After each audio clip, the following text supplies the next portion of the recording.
खूपच छान अशी दोडक्याची सुक्की भाजी बनवली आहे. तर याला तेल पण कसं सुटलं या. भाजी मस्तपैकी शिजत आली. दोडक्याचं असं अख्खं काप करून घेतलं होतं आणि मसाला पण भरून घेतलेला. गॅस कमी करून आता भाजी चांगली शिजले, तेल पण सुटले आणि मसाला मी थोडाच वापरते. मसाला काय जास्त वापरत नाही, आमच्या जास्त मसाला लई आवडत नाही, त्याच्यामुळे थोडाच मसाला वापरला आहे. लचकत मस्त दोडक्याची सुकी भाजी बनवली. आजच्या दुपारचा जेवणाचा बेत आहे. त्याच्यासोबत ही काकडीचं काप करून घेतले ती आणि गाजरं पण घेतली ती मस्तपैकी.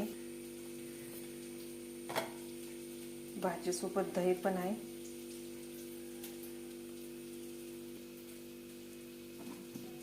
चपाती पण